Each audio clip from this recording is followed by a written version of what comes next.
Hey guys, thanks for watching. Today I'm going to be showing you the fastest way to get coal and Surtling cores. Spoiler alert, it's the Ashlands. So let's go. To get to the Ashlands, you have to travel all the way to the bottom of the map. So obviously you're going to want to use a boat. A longship is the best because it's the fastest, so just go with that. Once you get down here, it gets a little scary. There's Surtlings all over the place, and there's these little islands and some big rock formations if you feel like farming stone. So just boat your way through, keep on going. I wouldn't waste too much time on the small islands, but if you camp around them and farm around, you can get a pretty good amount of coal just from the Surtlings going and killing themselves in the water. If they touch it, then they die. So it's pretty easy to just troll around and wait for them to self-delete so that you can pick up the leftover coal. But as you make your way further south, the land masses start to get quite a bit bigger. So you won't see as many small islands. Instead, you'll start to see some pretty big land masses. And I find those to be the best for farming coal. And you can actually find the flaming metal as well there. Although there's no use for it in the game. But I have a pretty good stock going. It's probably not a bad idea to just start stocking up on the flame metal for when that patch comes out, so you can do something with it. But, you know, that's up to you. So I found this to be a pretty good spot for farming. Seemed like a pretty big island.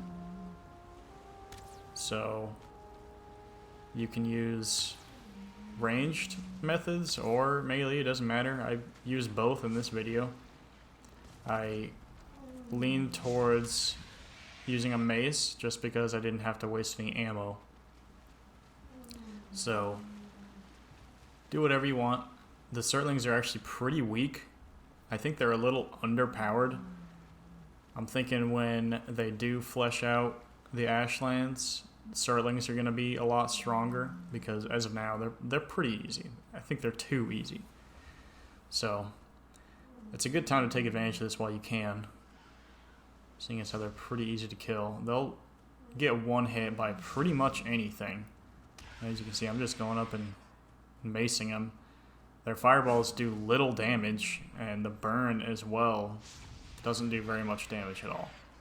I take many point blank hits in this video, and I was just fine. So yeah, you just go around and start killing some Surtlings.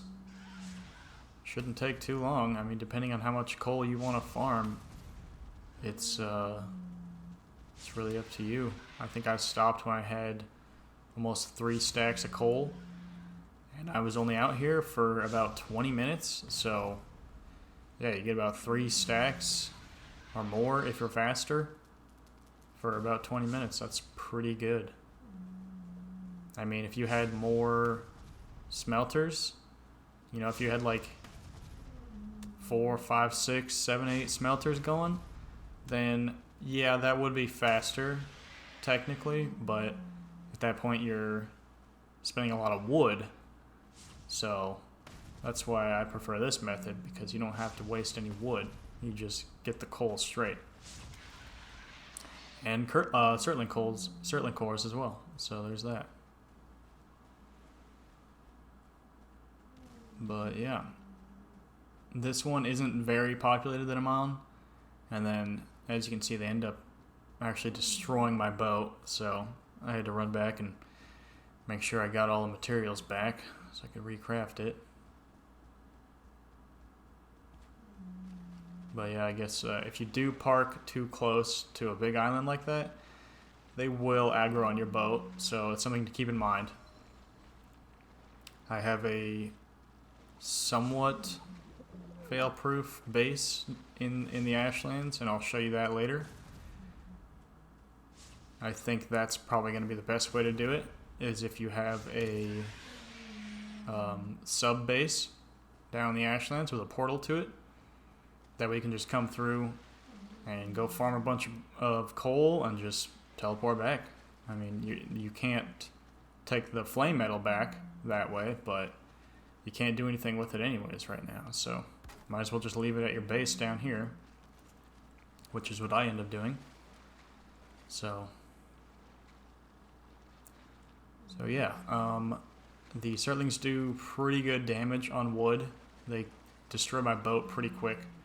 So if you do build an outpost down here in the Ashlands, you're going to want to make sure it's stone. And if that's the case, you have to bring down your iron ingots to make your stone cutter. So make sure you don't forget that if you want to build an outpost. I think it's 2 or 4 ingots for a stone cutter. And then once you get down there, there's a good amount of stone. Those little stone islands are all over the place. And then you could just start tearing up the landscape with a pickaxe if you really want to. So there's ways to get stone down here. Yeah. I had to build a chest just to store all my swag. But yeah, got 61 coal. That's just after, like 7-8 minutes or something like that. So, yeah, and I wasted a lot of time rebuilding the boat and doing all that. So, yeah, I think I was down here for a total of 20 minutes. But not even all of that I was farming. So yeah, you can get a lot of coal. So yeah, I will show you my outpost now. So I'll be back real quick. So I got my portal up. I'll just give you a quick little tour of my outpost down the Ashlands.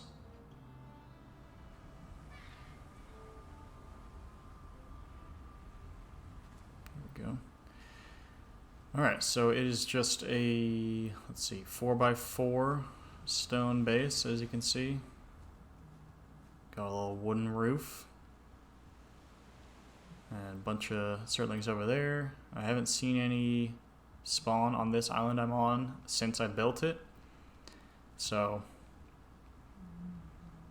seems to be pretty safe for now. It's actually built on one of those rocks. Yeah, but it seems pretty safe. I mean, from here, you'd have to basically just swim to the mainland, or I'll end up making a bridge or something. I'm not sure yet. Probably swim to that island and then over to the mainland. But yeah, it's pretty straightforward. It doesn't have to be too fancy. It just, get your portal, your workbench, your stone cutter, and a chest, just so you can store your flame metal that you can't take through, and all the coal and cores you get. So yeah, pretty straightforward. Alright, that'll do it for now. Thanks for watching.